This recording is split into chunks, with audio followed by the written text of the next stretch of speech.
I'm Evelyn Stewart, and I'm 32 years old. My sister just threw 50 cents at me like I'm some street performer saying, "Keep the change, sis," while the entire morning rush at Golden Mornings watched. The worst part? I smiled and said, "Thank you," because that's what good little doormats do, apparently. Where are you watching from today? Drop your location in the comments below and hit that subscribe button if you've ever felt completely invisible in your own family. You'll definitely want to stick around for what happened next. Let me back up and explain how I ended up here, getting publicly humiliated by my own flesh and blood while wearing a coffee-stained apron at 6 in the morning. 6 months ago, my grandfather Harold called me with that shaky voice that meant he needed help but was too proud to ask directly. His longtime employee had quit without notice, leaving him alone to run Golden Mornings, the little corner cafe in Manhattan that used to be an empire back in the 1980s. "Evelyn, sweetheart," he'd said, "I know you're busy with your graphic design work, but would you mind helping an old man out for just a few days?" Those few days turned into every single morning. Because how do you abandon someone who raised you when your parents were too busy spoiling your golden girl sister? The cafe sat on the corner of 42nd and Lexington, a tiny slice of nostalgia in a city that devoured everything old. Grandpa Harold had opened the first Golden Mornings in 1979, and by 1985, he had 12 locations across New York. Then Grandma Ruth died, and somehow the empire didn't matter anymore. He sold everything except this one cafe, the place where they met, where he proposed, where they spent their happiest years. Every morning at 5:30, I'd unlock those glass doors, flip on the espresso machine, and transform into someone completely different from the confident graphic designer I was by afternoon. Here I was, just Harold's granddaughter, the one who couldn't quite make the coffee as perfectly as Grandma Ruth used to, but tried her best anyway. The regulars knew me now. Mrs. Patterson ordered her decaf with 2 sugars and always asked about my grandfather's health. Detective Morrison grabbed his black coffee and barely grunted a greeting, but he left decent tips. Then there was Victoria, my 36-year-old sister. Successful corporate lawyer, owner of a shiny black SUV, and professional creator of my daily humiliation. This morning had started like every other. I'd arranged the pastries in the display case, wiped down tables, and mentally prepared myself for another day of serving coffee to people who actually had their lives figured out. The bell above the door chimed at exactly 7:15, right on schedule. "Well, well," Victoria announced loudly enough for everyone to hear. "Look who's playing Waitress again." She wore her power suit like armor, all sharp angles and expensive fabric. Her briefcase probably cost more than I made in 2 months of actual paying work.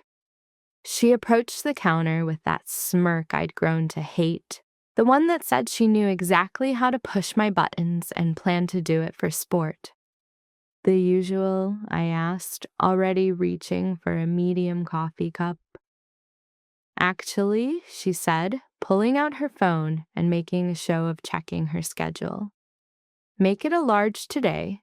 Got a big client meeting, you know, the kind of thing successful people do." I poured her coffee, added the splash of cream she preferred, and set it on the counter. "That'll be $4.50. Victoria made another show of reaching for her wallet, pulling out a $20 bill and setting it on the counter. "Keep the change," she said, then paused dramatically.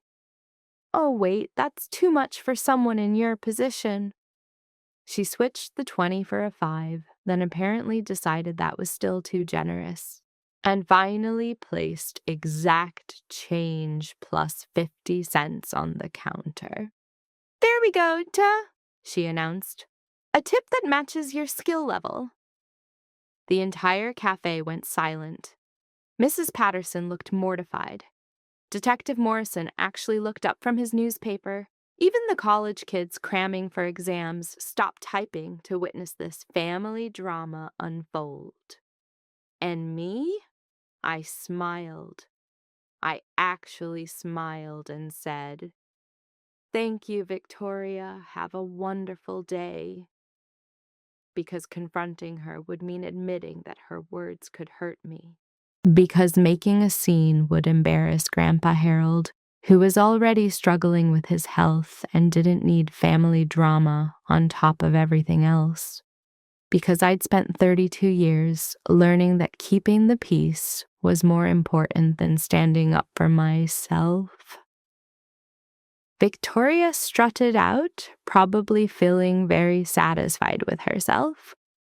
The other customers slowly returned to their conversations, pretending they hadn't just witnessed a grown woman humiliate her sister for the entertainment value. I continued serving coffee and ringing up pastries like nothing had happened. But something had changed. As I mechanically went through the motions of opening register drawers and steaming milk, I caught my reflection in the stainless steel espresso machine. The woman staring back at me looked tired, defeated, smaller somehow than she should have been. That night, I called my best friend Sarah and told her what happened. "Evelyn," she said, "you realize this isn't normal, right? Sisters don't treat sisters like hired help." "She's just stressed," I heard myself making excuses. "Big law firm, lots of pressure." "And you're not stressed? You're working 2 jobs, taking care of your grandfather, and getting treated like garbage by your own family." She was right, of course. But acknowledging it meant admitting that the family dynamics I'd accepted my entire life were actually toxic. It meant recognizing that I'd been playing a role that nobody had bothered to ask if I wanted. As I fell asleep that night, I made myself a promise. Tomorrow would be different. Tomorrow I'd find my voice. Little did I know that tomorrow would bring changes I never could have imagined. The next morning started with Grandpa Harold moving slower than usual. I found him in the cafe at 5, that's an hour before we normally opened, sitting at his favorite corner table with a cup of cold coffee and a faraway look in his eyes. "Grandpa," I approached carefully, "everything okay?" He looked up, and for a moment he seemed confused about where he was. Then recognition flickered back. "Evelyn, sweetheart, just thinking about your grandmother." I sat across from him, noting how his hand shook slightly as he lifted the coffee cup. "Tell me about her." His face lit up the way it always did when he talked about Grandma Ruth. "She made the best coffee you ever tasted, not just because she knew the perfect water temperature or had the right grind, but because she put love into every cup. People came here not just for caffeine, but for that feeling of being cared for." He gestured around the small cafe with its mismatched chairs and faded photographs. "This place was our dream, Evelyn. We were going to have the finest coffee shop chain in New York. Ruth had all these ideas about seasonal menus and community events. She wanted to create gathering places where people felt like family." "You did create that," I said softly. "Look around. Mrs. Patterson comes here because it feels like home. Detective Morrison trusts you with his morning routine. You built something beautiful." "We built something beautiful," he corrected. But after Ruth died, I couldn't see the point in expanding anymore.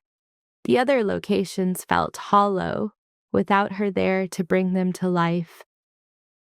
The morning rush proceeded normally, but I found myself watching Grandpa Harold more carefully. He moved deliberately, pausing frequently to catch his breath.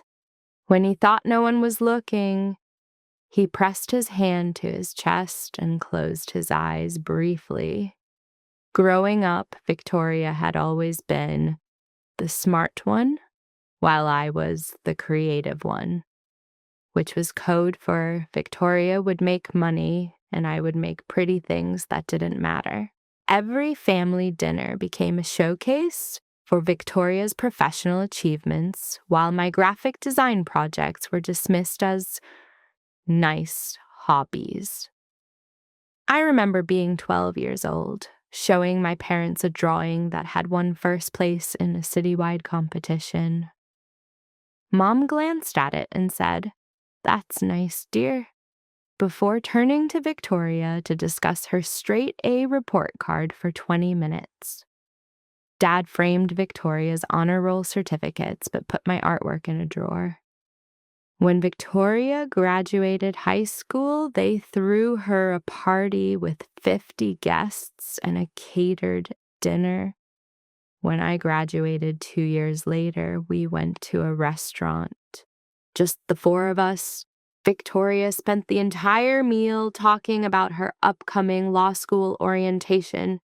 But at family gatherings, Victoria's latest case was always more interesting than my latest design project.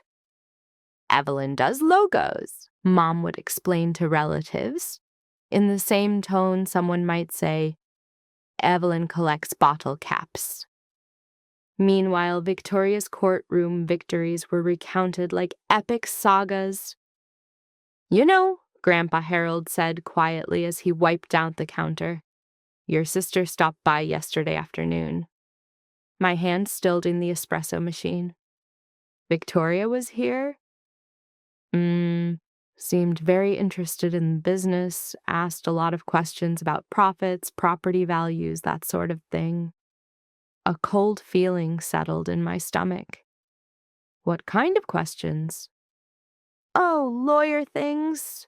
Wanting to know about insurance policies, whether I had debt, how much the building was worth. Grandpa Harold's voice was casual, but I detected something underneath.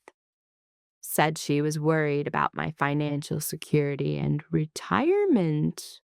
The pattern was becoming clear. Victoria's morning visits weren't just about coffee and humiliation. She was gathering information, building a case for something. That afternoon, Grandpa Harold went home for a nap, something he'd never done before. As I locked up the cafe that evening, I stood on the sidewalk and looked back through the large front windows. The warm light inside made it look inviting, cozy, like a place where good things happened.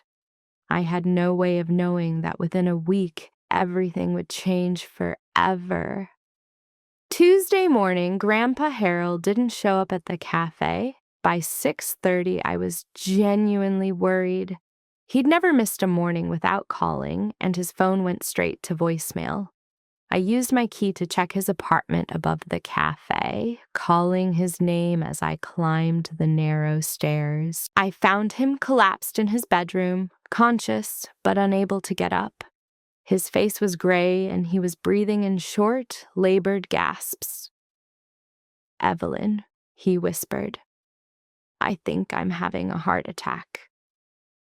The ambulance ride to Mount Sinai Hospital passed in a blur of sirens and medical terminology I didn't understand. Grandpa Harold squeezed my hand while paramedics worked around us, and I kept repeating, "You're going to be okay," like a mantra that could make it true. In the emergency room, I called my parents and Victoria, leaving frantic voicemails about which hospital we were at and what had happened.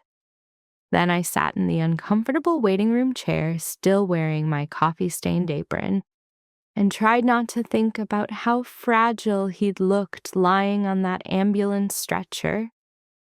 Victoria arrived first, dressed in her lawyer uniform and carrying her briefcase like she was heading to a business meeting rather than a family emergency.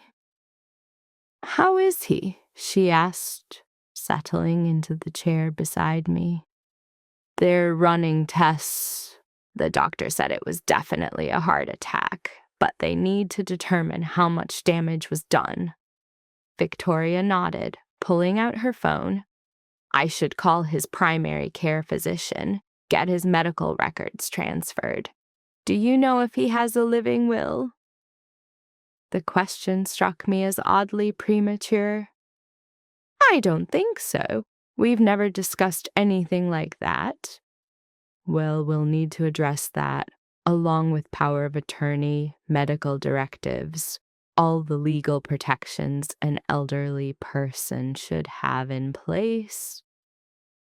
My parents arrived 20 minutes later, Mom clutching her purse like a shield and Dad looking uncomfortable in the sterile hospital environment. We sat together in that awful waiting room, making stilted conversation and pretending we weren't all thinking about mortality.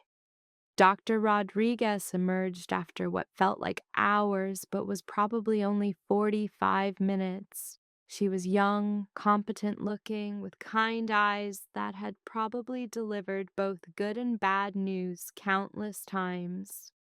"Mr. Morrison is stable," she began, and I felt my shoulders relax for the first time since finding him.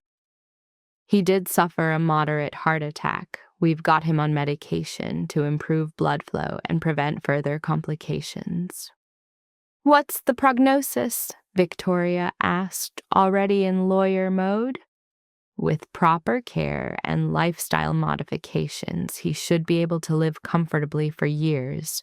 However, this was a warning. He'll need regular monitoring, medication management, and some adjustments to his daily routine." "What kind of adjustments?" Dad leaned forward.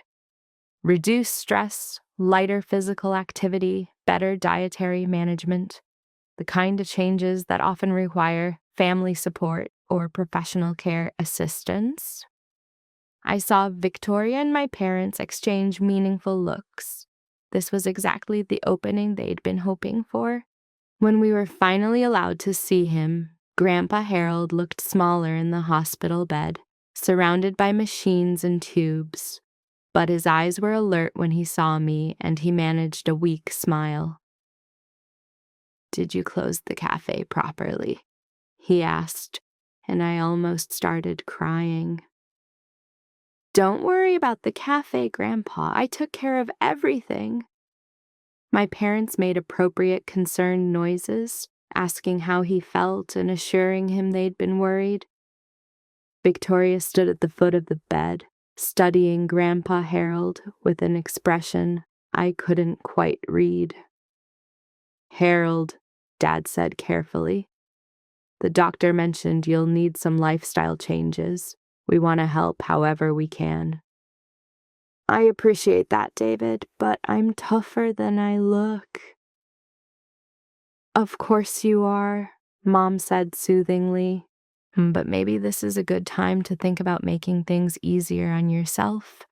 Less stress, fewer responsibilities." I watched Grandpa Harold's face as he processed what they were really saying. His jaw tightened slightly, the only sign that he understood the subtext. "The cafe keeps me young," he said firmly.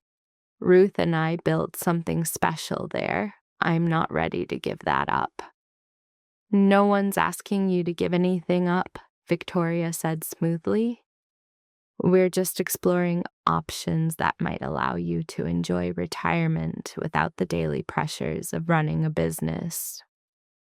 Grandpa Harold looked directly at me. "What do you think, Evelyn?" All eyes turned to me. This was the moment my family had been building toward. the test of whose side I was really on. I could feel Victoria's expectant stare, my parents' hopeful attention, the weight of their collective assumption that I'd help them convince him to be reasonable. I think, I said slowly, that you should do whatever makes you happiest. If running the cafe gives you joy and purpose, then that's what matters. The disappointment on my family's faces was immediate and obvious. Victoria's expression hardened. Mom looked like I'd personally betrayed her. Evelyn, Dad said in his warning tone, I don't think you're considering all the factors here. I'm considering the only factor that matters, Grandpa Harold's wishes. Walking to the parking garage after visiting hours, Victoria caught up with me while our parents went ahead. That was a mistake, Evelyn, she said quietly. What was a mistake? Encouraging him to keep that cafe. You're enabling a fantasy that could end up hurting him. I'm supporting his right to make his own decisions. Victoria stopped walking. His own decisions? Evelyn, he just had a heart attack. He can barely manage his medication, let alone run a business. And you're feeding into his delusions because it makes you feel needed. The accusation hit like a slap. That's not what this is about. Isn't it? You've been playing house at that cafe for months, pretending you're helping him when really you're just avoiding your own life. Now you're so invested in this little fantasy that you can't see what's best for him. And what's best for him is selling everything he loves so you can get your hands on the inheritance. Victoria's face went cold. Careful, Evelyn. You're starting to sound paranoid. But the look in her eyes told me everything I needed to know. This wasn't paranoia. This was strategy. And somehow, I'd just made myself an enemy. Sunday dinner at my parents' house felt like walking into an ambush. Mom had set the dining room table with her good china, the kind that only came out for special occasions. Or when Victoria needed to make an impression. Dad sat at the head of the table wearing his uncomfortable, serious conversation expression, and Victoria lounged in her chair like she owned the place. Evelyn, darling, Mom said, taking the lasagna I'd brought. You look tired. Are you sleeping enough? Translation, you look terrible. And we're all going to pretend it's concern rather than judgment. I'm fine, Mom. Just busy with work. I settled into my usual seat, directly across from Victoria, who was scrolling through her phone like this family gathering was interrupting more important business. Speaking of work, Victoria said without looking up, how's the coffee shop thing going? It's going well. Grandpa Harold seems to enjoy having the company. Victoria finally put down her phone and fixed me with that calculating look I'd learned to dread. And he's paying you for this daily help, right? The question hung in the air like a loaded weapon. It's not about money, Victoria. He's family. Family who owns valuable real estate in Manhattan, Victoria replied smoothly. Property that's going to need proper management as he gets older. Dad cleared his throat. That's actually what we wanted to discuss with you, Evelyn. Your grandfather's future care. Mom returned from the kitchen and began serving the lasagna, her movements sharp and efficient. We're worried about him living alone at his age. And this business of running a cafe every day, it's too much for an 82-year-old man. He loves that cafe, I protested. It's where he and Grandma Ruth were happiest. Yes, we know the story, Victoria waved dismissively. But sentiment doesn't pay for medical bills or assisted living facilities. The conversation was moving in a direction that made my skin crawl. What exactly are you suggesting? Victoria leaned forward, suddenly animated. I've done some research. That corner property is worth at least $2 million, maybe more with the right development. Grandpa could sell the building, retire comfortably, and move somewhere more appropriate for his age and health needs. Somewhere more appropriate? I set down my fork with more force than necessary. That cafe is his home, his history, his connection to Grandma Ruth.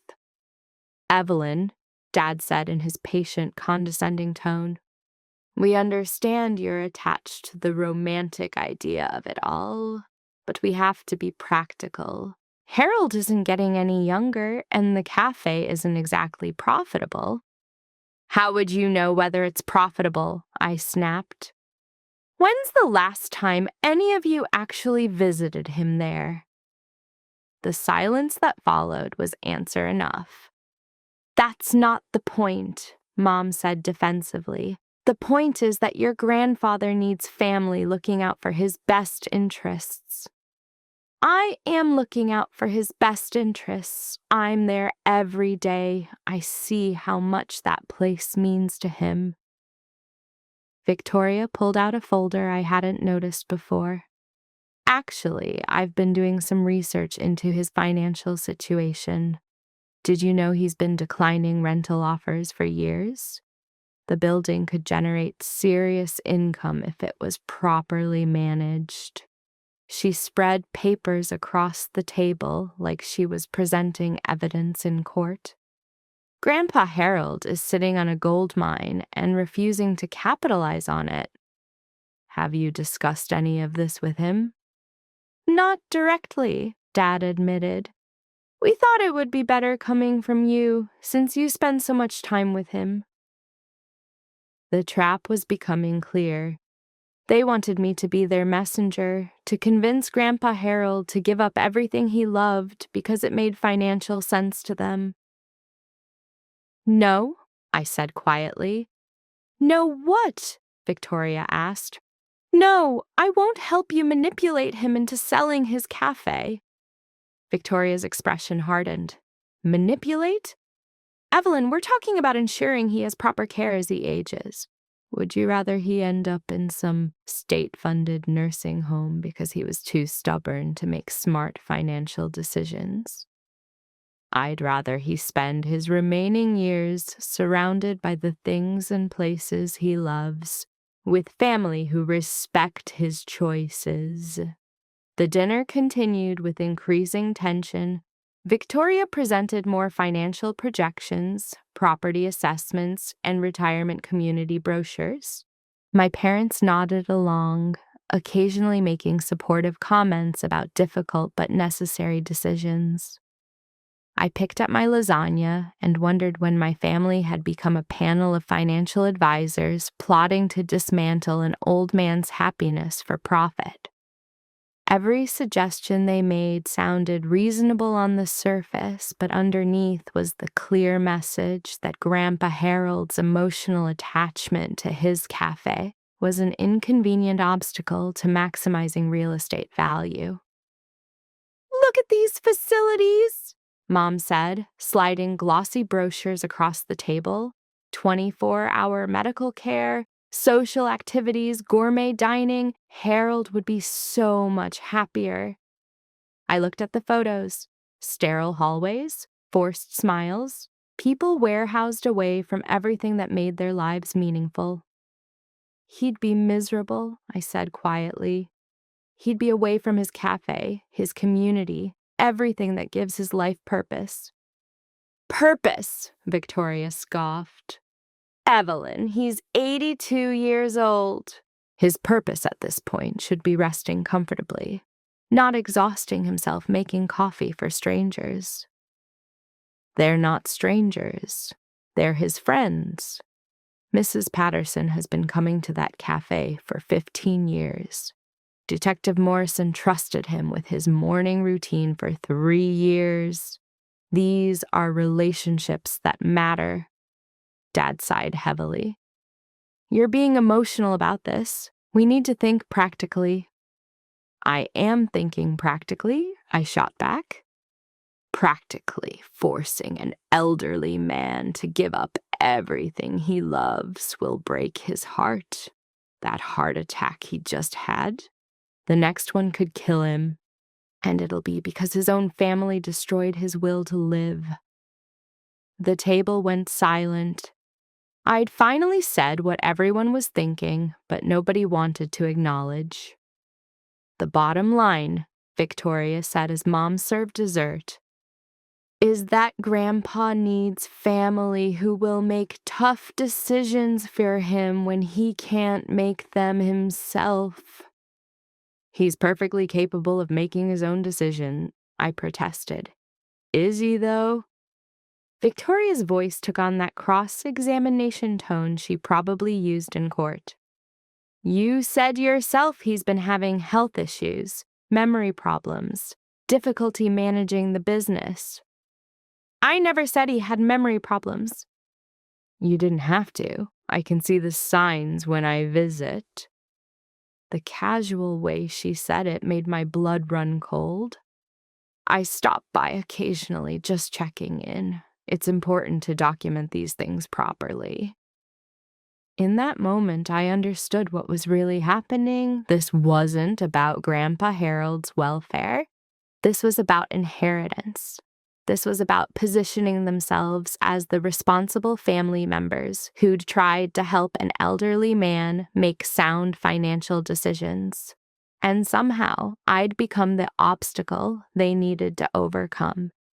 Have you ever realized mid-conversation that your own family was planning something that would devastate someone you love? The feeling is like ice water in your veins, especially when you realize they expect you to help them do it. 2 weeks after that dinner, the harassment began in earnest. I arrived at the cafe one morning to find an official notice taped to the door. Health inspection scheduled for today. No advance warning, no courtesy call. The inspector spent 3 hours examining every inch of the kitchen, citing violations for things that had passed inspection just months earlier. The espresso machine needed recalibration. The refrigeration units weren't maintaining proper temperature. The grease trap required immediate servicing. These violations need to be addressed within 30 days, he said, handing me a citation. Failure to comply could result in closure. The next day, a building inspector appeared. He found cracks in the foundation that would require expensive structural repairs. The electrical system needed updating. The fire suppression system was potentially inadequate. Each citation came with fees, deadlines, and the implicit threat that failure to comply would mean losing our operating license. This doesn't make sense, I told Grandpa Harold after the third unexpected inspection in a week. We've never had problems before. Why now? He looked at me with weary understanding. Your sister has been making calls, Evelyn. I can feel it. She's using the system to pressure me. Can she do that? When you know the right people and understand how bureaucracy works, you can make life very difficult for someone. And Victoria knows a lot of the right people. The pattern became clear. Victoria was building a case that Grandpa Harold couldn't manage his business properly, that the cafe was failing under his neglect, that he needed professional oversight. Then came the Adult Protective Services visit. I was serving the morning rush when 2 people in business attire entered, a woman with a briefcase and a man with an official-looking folder. Mr. Harold Morrison? the woman asked. That's me. I'm Dr. Sarah Williams, and this is Mr. James Parker from Adult Protective Services. We've received concerns about your welfare and capacity to live independently. My blood turned to ice. They'd made their move, and the war for Grandpa Harold's life had officially begun. Dr. Williams opened her briefcase with practiced efficiency. Mr. Morrison, we're here to conduct a welfare assessment based on concerns raised by your family regarding your mental capacity and living situation. I watched Grandpa Harold's face carefully. Instead of the confusion or panic my family probably expected, I saw something else entirely. Calm preparation. Of course, he said pleasantly. Though I should mention that my attorney advised me this might happen. Margaret Chen, you can verify my legal representation if needed. The caseworker, Mr. Parker, looked surprised. You've retained legal counsel?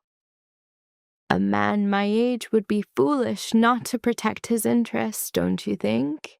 Especially when family members have been asking unusual questions about my finances and suggesting I'm incompetent to manage my own affairs. For the next 30 minutes, Grandpa Harold answered every question with sharp precision. Date, time, current president, simple math problems, memory recall tests. He explained his daily routine, his medication schedule, his business operations with the clarity of someone half his age. And your family members who contacted us expressed concern that you're being influenced or manipulated by your granddaughter, Dr. Williams said, glancing at me.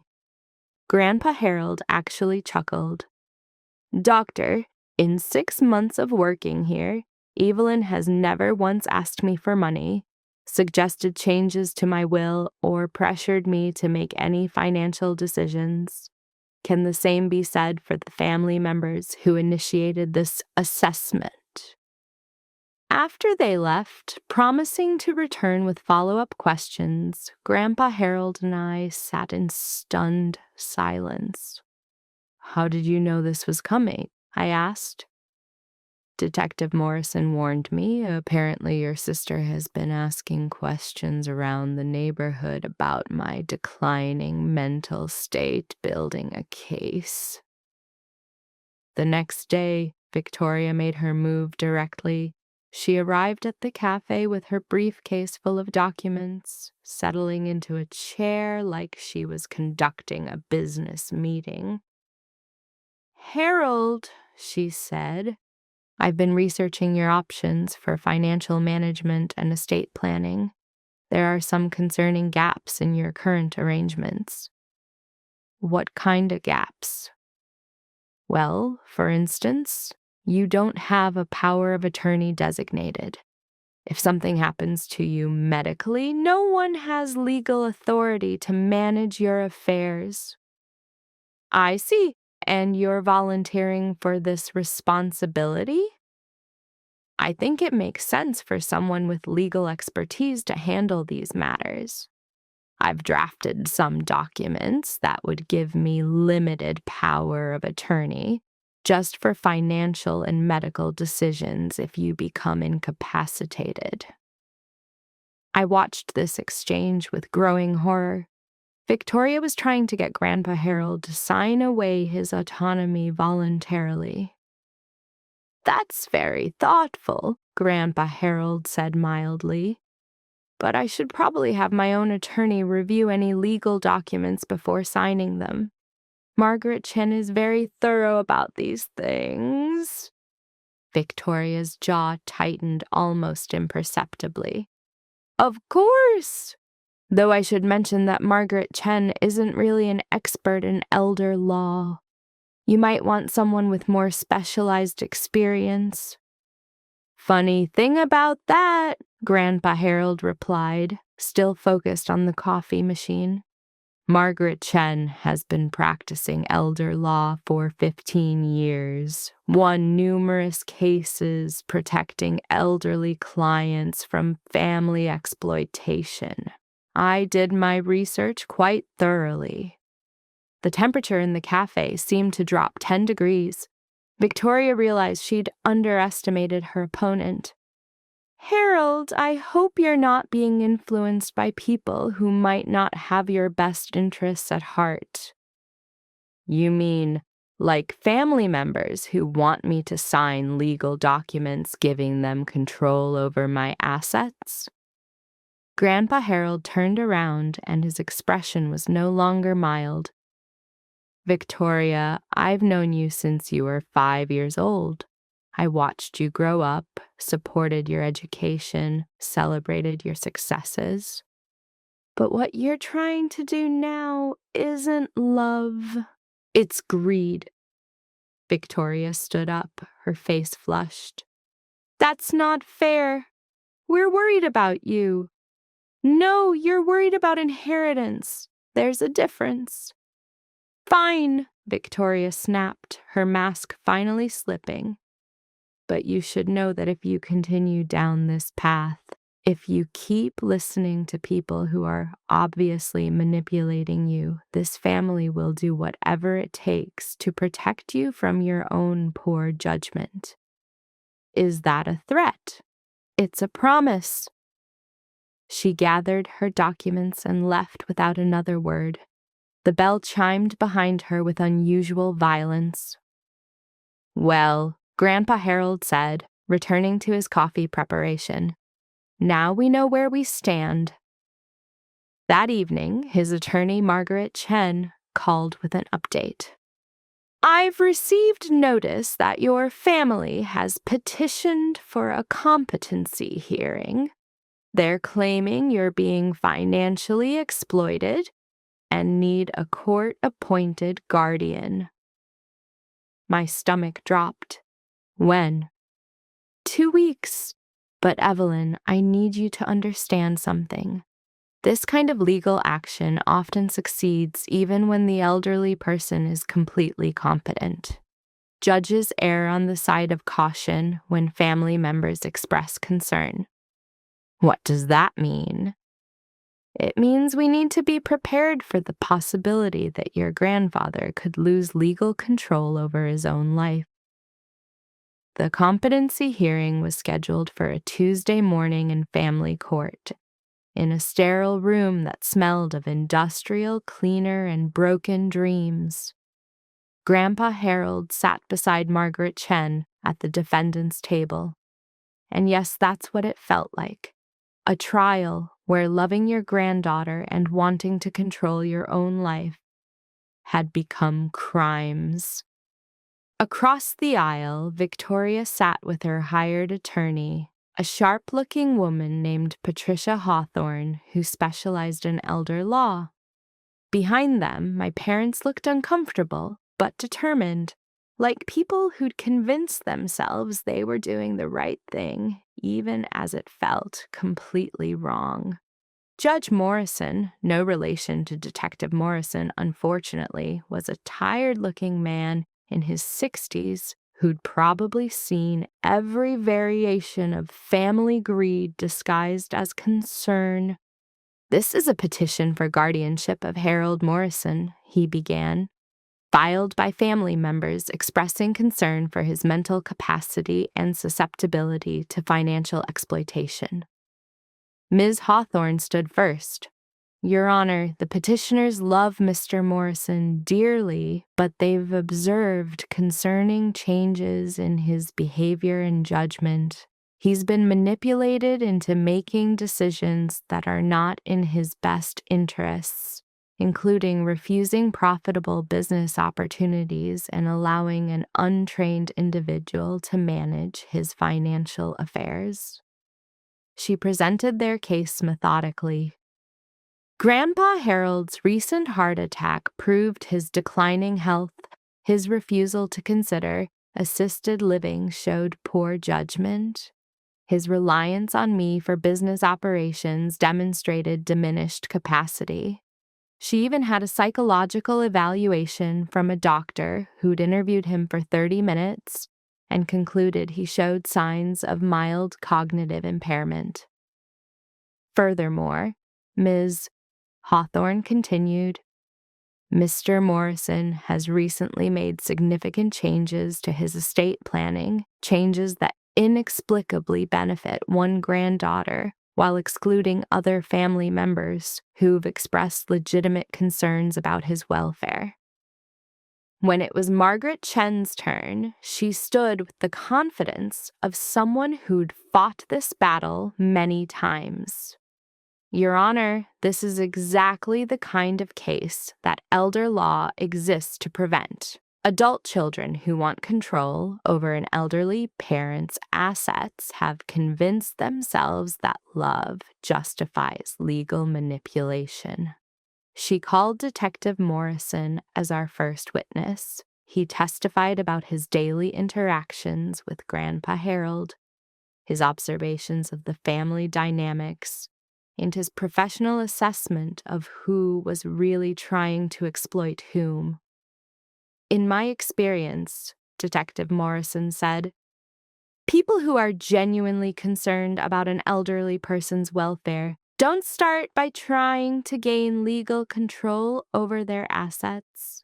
They start by spending time with them, understanding their wishes, and supporting their autonomy. Dr. Williams from Adult Protective Services testified next, and her assessment was devastating to my family's case. Mr. Morrison displayed complete mental clarity during our evaluation. His answers were precise, his reasoning was sound, and his understanding of his situation was remarkably sophisticated. I found no evidence of cognitive impairment or susceptibility to manipulation. But the most powerful testimony came from Mrs. Patterson. Harold is sharp as a tack, she said firmly. He remembers my coffee order, asks about my grandchildren by name, and gives the most sensible advice about everything from finances to relationships. Meanwhile, his daughter and granddaughter treat him like he's a confused old man who can't tie his own shoes. It's shameful. When Grandpa Harold took the stand, he was magnificent. Your Honor, he said, I've been managing my own affairs for 82 years. I built a successful business, raised a family, and accumulated assets through careful planning and hard work. The only thing that's changed is that some family members have realized I might leave my money to someone who actually loves me, rather than someone who sees me as a retirement plan. Judge Morrison leaned forward.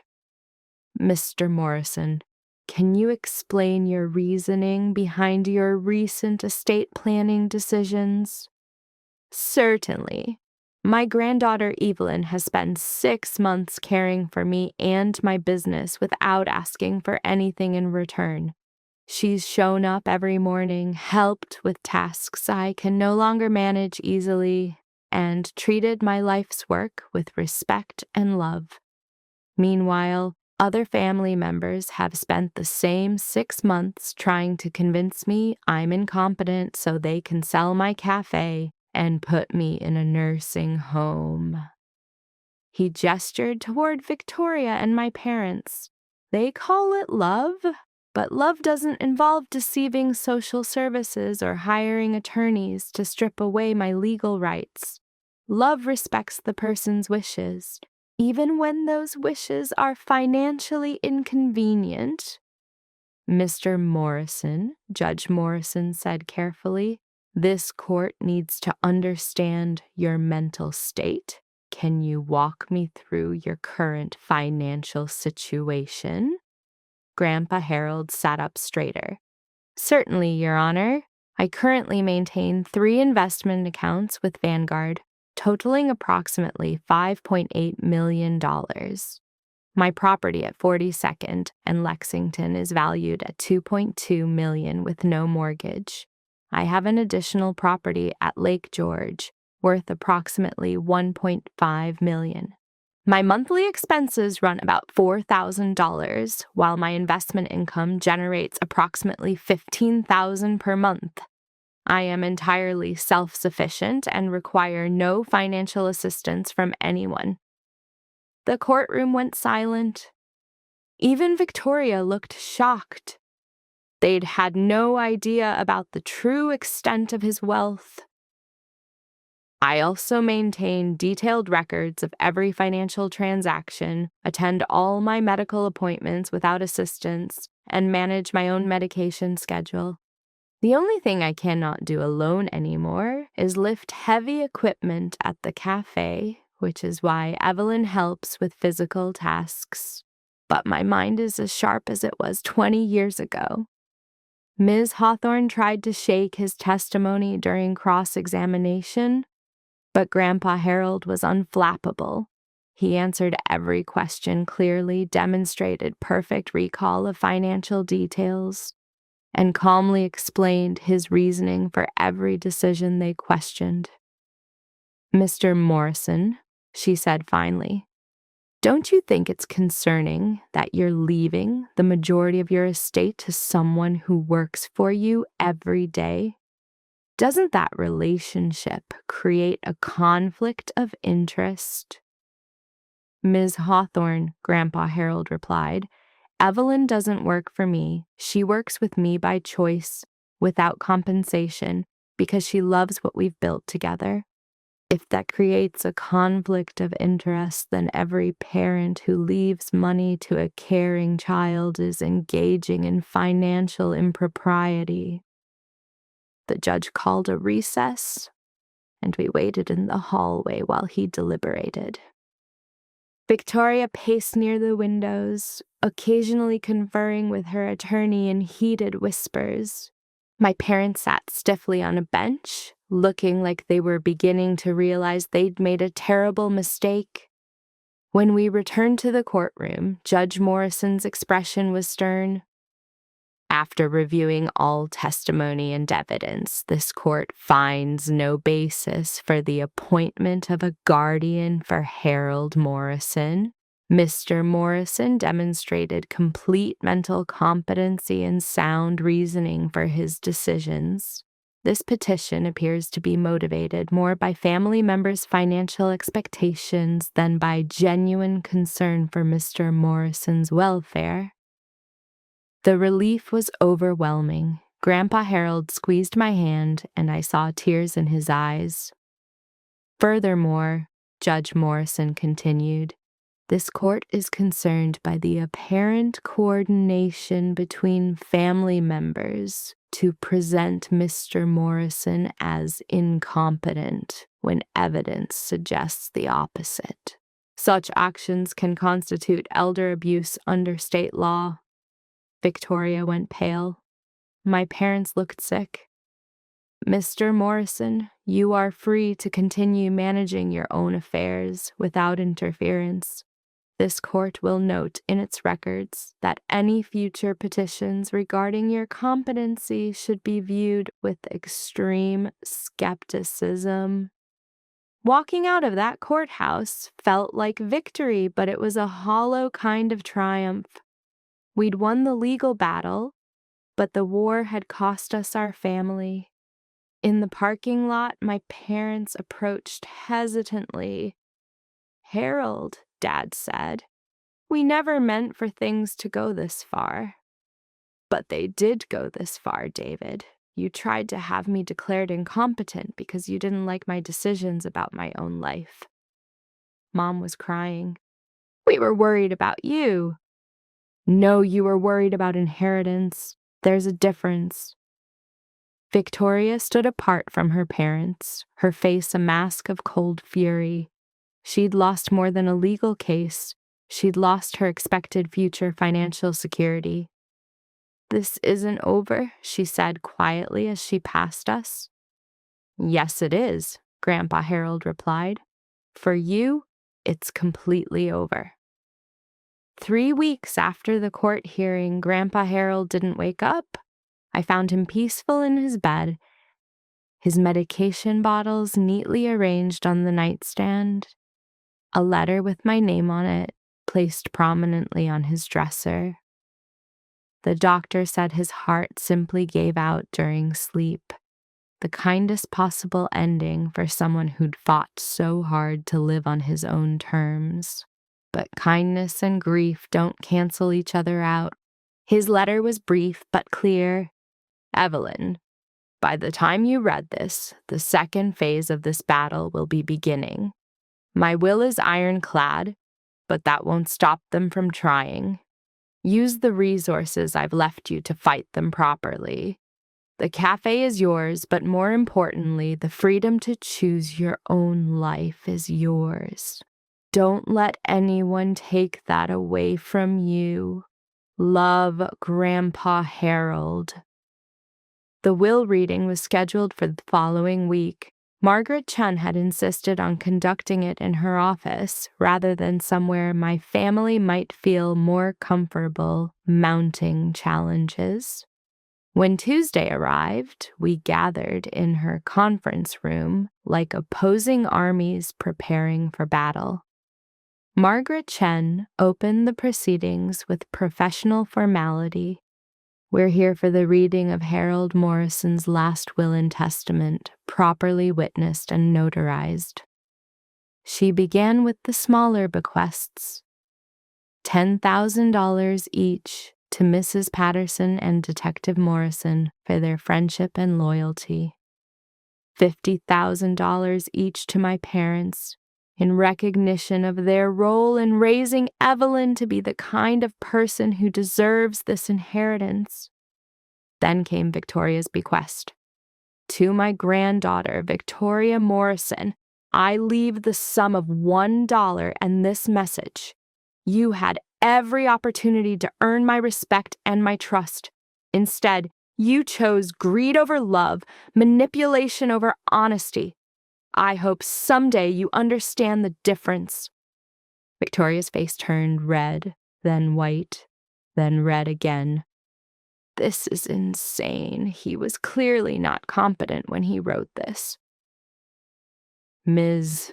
Morrison, Margaret Chen said calmly, we literally just had a court hearing that established your grandfather's complete mental competency. Would you like to challenge a legal determination made 3 weeks ago? She continued reading. The cafe building, the business, and the investment portfolio worth approximately $6 million would go to me, along with the family lake house that everyone thought had been sold years ago. Furthermore, Margaret Chen read, Harold Morrison has established a trust fund of $1 million specifically to defend this will against any legal challenges. Evelyn Morrison is to spare no expense in protecting her inheritance from family members who believe they deserve what they never earned. The room erupted. My parents demanded to know how Harold had accumulated so much wealth without telling anyone. Victoria threatened to contest everything and accused me of manipulating a vulnerable elderly man. Through it all, I sat quietly, remembering Grandpa Harold's words about grace under pressure. Are you finished? I asked when their shouting finally subsided. Evelyn, Mom said, tears streaming down her face. You can't seriously think this is what Harold would have wanted, dividing the family like this. Mom, the family divided itself? Grandpa Harold just recognized what had already happened. Margaret Chen intervened.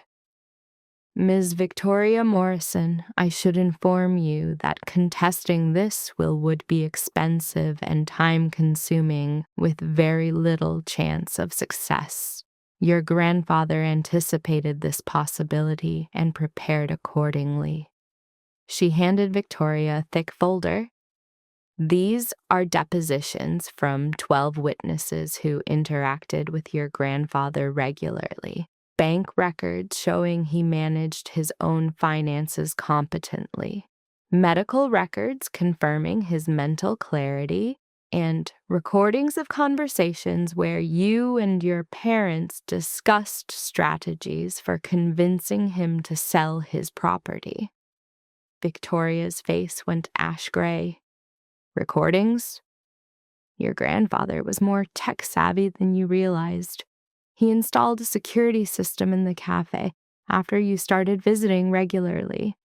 Everything is perfectly legal and admissible in court. The fight went out of her all at once. My parents looked devastated, not just by the money they'd lost, but by the realization that their own words had been captured, that their private conversations revealed motivations they'd tried to hide even from themselves. As my family filed out of the conference room, defeated and bitter, I felt something unexpected. Not triumph, but sadness. This victory had cost me the illusion that we were a loving family who would support each other through difficult times. But it had also given me something invaluable, the freedom to build the life I wanted, surrounded by people who valued me for who I was rather than what I could provide them. 6 months after inheriting Grandpa Harold's empire, I'd learned that having money doesn't automatically solve problems. It just creates better quality problems to solve. The biggest surprise came when I explored the lake house that everyone thought had been sold. It wasn't just a house, it was a compound. 23 acres of lakefront property, complete with the original farmhouse, a guest cottage, and enough land for the expansion plans I found in Grandma Ruth's careful handwriting. She wanted to create a retreat center, Margaret Chen explained, showing me the detailed business plans Ruth had drawn up in the 1980s. A place where families could reconnect, where people could learn traditional skills. She had very specific ideas about community building. Reading through Grandma Ruth's notes felt like receiving messages from beyond the grave. She'd sketched out workshops on traditional cooking, organic gardening, small business development, and family conflict resolution. She'd even designed the layout, a main teaching kitchen, guest accommodations for 12 families, and outdoor spaces for gatherings. The modernized cafe had reopened 3 months ago, and the changes were dramatic. I'd kept everything that made it special. The corner where Grandpa Harold and Grandma Ruth had their first date, the mismatched chairs that felt like home, the warmth that made strangers into regulars.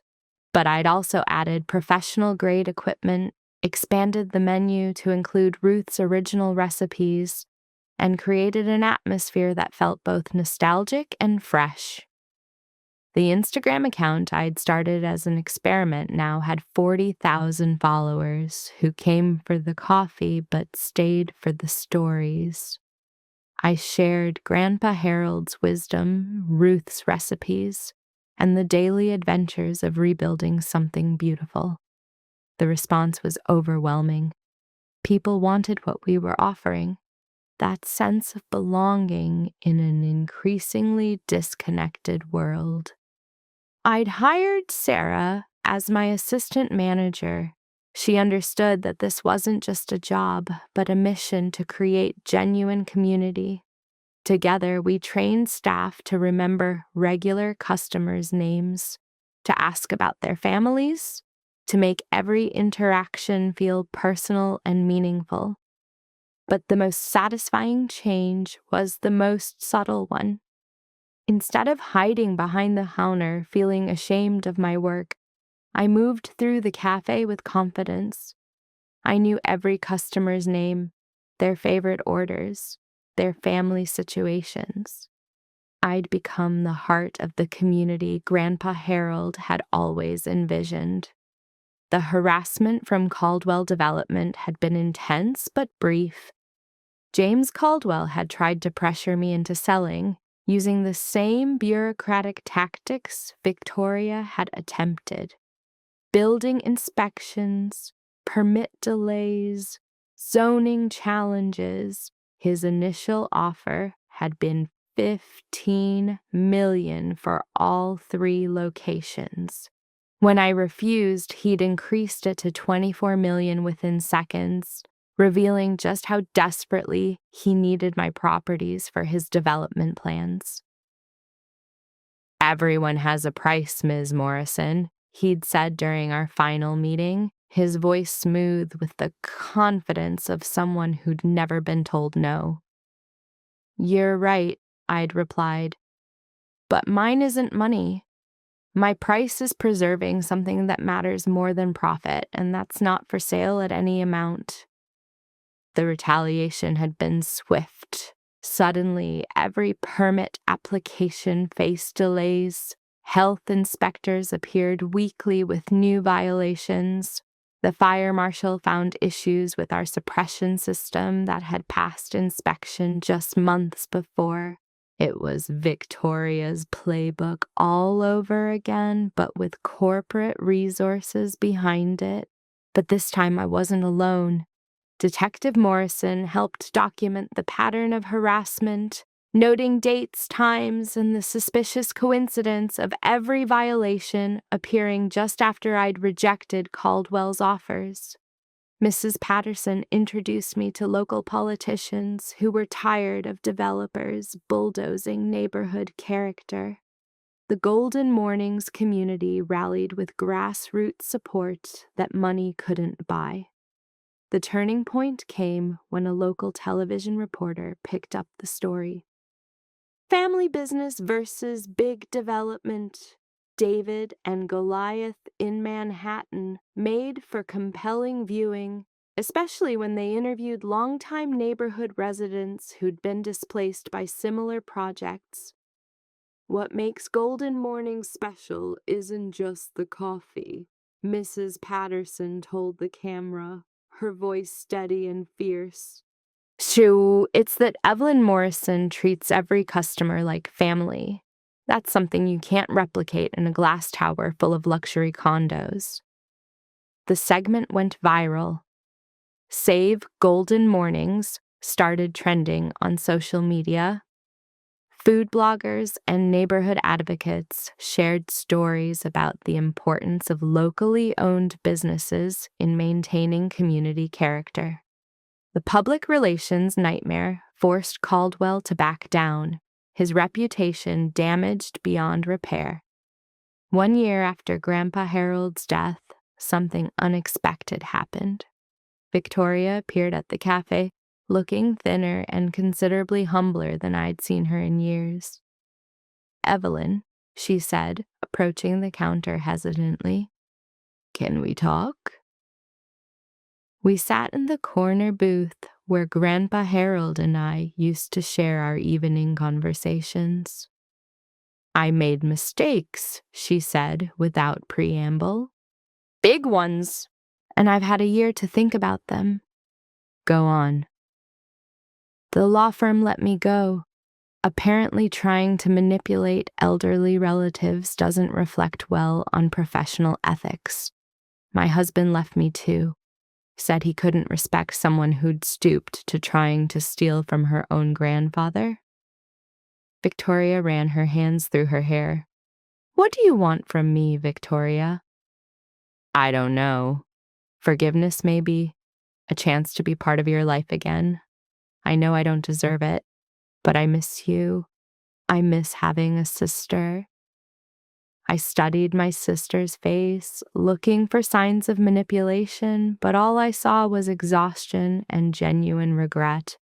"What are you doing now?" "Working at a small firm in Queens. Personal injury cases mostly. The pay is terrible, but the work feels more honest." "I don't know if we can go back to being sisters," I said finally. "Too much has happened." "I understand." but maybe we can figure out how to be something new, something based on who we are now rather than who we used to be. Victoria's eyes filled with tears. I'd like that. It won't be easy and it won't be fast. You'll have to prove that you've actually changed, not just say it. I will, however long it takes. 5 years after inheriting a small corner cafe, Golden Mornings had become something neither Grandpa Harold nor Grandma Ruth could have imagined, though I think they would have loved every bit of it. 7 locations across 3 boroughs, a coffee roasting operation, Ruth's Baked Goods in local grocery stores, a nonprofit foundation helping family businesses resist corporate buyouts, and the retreat center at the lake house, offering workshops on everything from traditional cooking to small business development.